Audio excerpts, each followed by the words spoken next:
Kalian pernah kepikiran gak sih betapa beratnya perjuangan bangsa kita dulu untuk merdeka?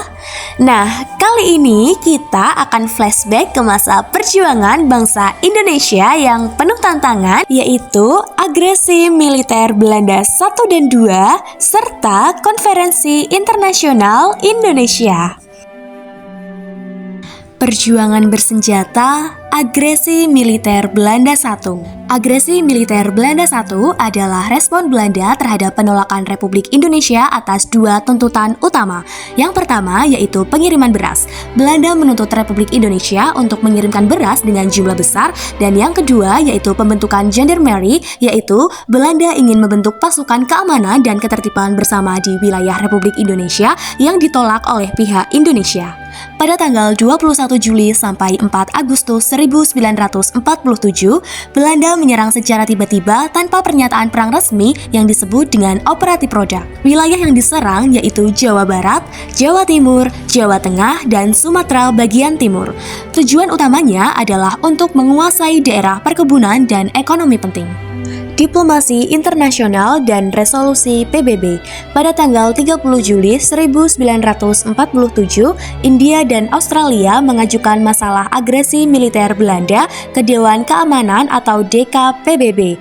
Alasan India membela Republik Indonesia yang pertama yaitu solidaritas Asia setelah konferensi New Delhi 1947. Yang kedua yaitu hubungan baik dengan Republik Indonesia berkat politik beras Syahrir yang dilaksanakan pada tahun 1946 sampai 1947, di mana Indonesia membantu India yang dilanda kelaparan dengan mengirimkan 700.000 ton beras. Pembentukan Komisi Tiga Negara atau KTN 25 Agustus 1947, DKPBB mengadopsi usul Amerika Serikat untuk membentuk Committee of Good Officer atau Komisi Jasa-Jasa Baik dengan tujuan membantu Indonesia dan Belanda menyelesaikan konflik secara damai. Atas dasar putusan DKPBB tersebut, pada 18 September 1947 terbentuklah anggota KTN.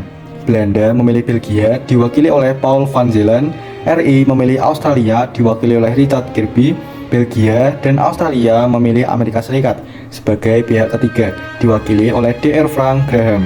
Peran KTN. Meskipun Belanda terus melakukan aksi militer yang merugikan RI sebelum KTN tiba, komisi ini berhasil menekan Belanda. KTN berperan penting dalam memfasilitasi perundingan Linggarjati antara Indonesia dan Belanda. Agresi militer Belanda II dan PDRI. Awal agresi militer II.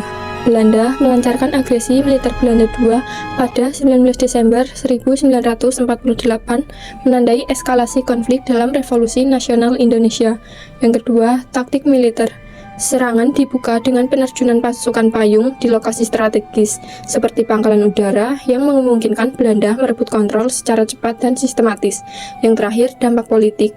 Serangan ini melemahkan posisi Republik Indonesia di Yogyakarta, memicu pembentukan Pemerintahan Darurat Republik Indonesia atau PDRI sebagai respon darurat. PDRI kemudian berperan penting dalam mempertahankan eksistensi pemerintahan RI meski pemimpin teratas ditangkap atau dalam tekanan. Latar belakang. Belanda merasa bahwa Republik Indonesia telah melanggar perjanjian Renville. Dengan dalih ini, mereka melancarkan serangan untuk melemahkan pemerintah Republik Indonesia dan mengendalikan kembali wilayah yang strategis. Kronologi serangan. Serangan dimulai dini hari pada tanggal 19 Desember 1948. Dimulai dari penyerangan dan kejutan udara terhadap Maguwo. Dalam hitungan jam, Belanda menduduki Yogyakarta dan menahan pemimpin utama Republik Indonesia seperti Soekarno, Hatta, Syahrir, serta tokoh penting lainnya. Tokoh Belanda dikomandoi oleh Letnan Jenderal Simon Hendrik Spoor, dibantu oleh Dirk van Langen.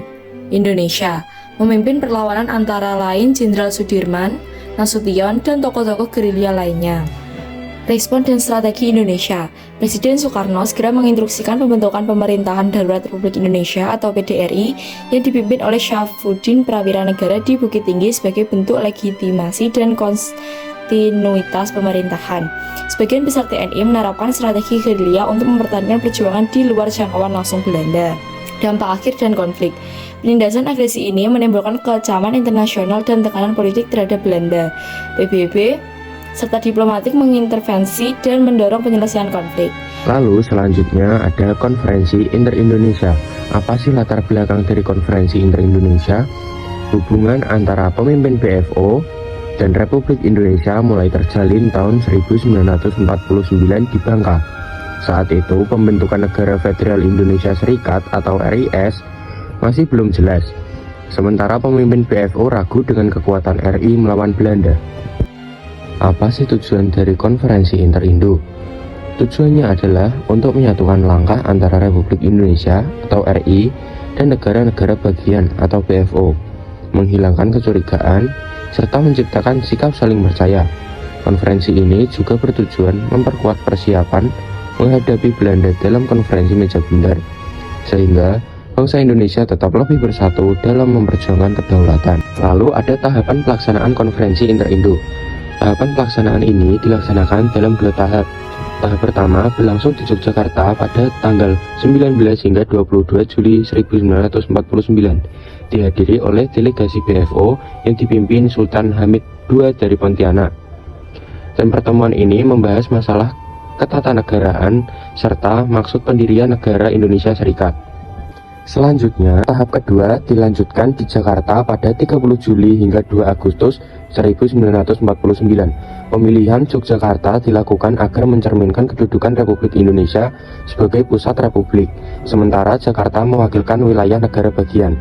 Dengan 2 tahap ini, terciptanya suasana saling menghargai dan persiapan yang lebih matang untuk menghadapi konferensi meja bundar. Hasil keputusan Konferensi Inter-Indonesia. Dari pertemuan yang berlangsung di Yogyakarta dan Jakarta, disepakati beberapa hal penting yang menjadi simbol persatuan bangsa Indonesia dalam negara Indonesia Serikat atau RIS, yaitu yang pertama, tanggal 17 Agustus ditetapkan sebagai Hari Nasional RIS untuk menegaskan bahwa proklamasi kemerdekaan tetap menjadi dasar berdirinya negara.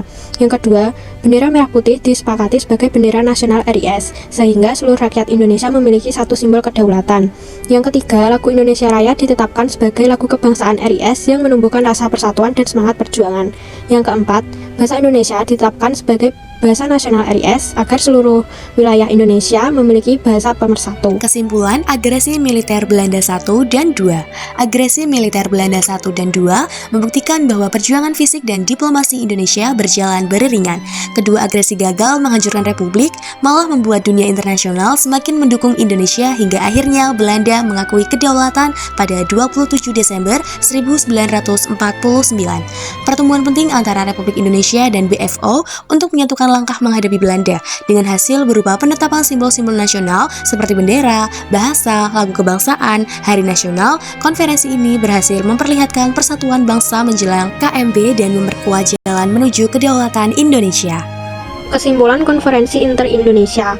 Konferensi Inter-Indonesia merupakan pertemuan penting antara RI dan BFO untuk menyatukan langkah menghadapi Belanda dengan hasil berupa penetapan simbol-simbol nasional, yaitu bendera, bahasa, lagu kebangsaan, dan hari nasional. Konferensi ini berhasil memperlihatkan persatuan bangsa menjelang KMB dan memperkuat jalan menuju kedaulatan Indonesia.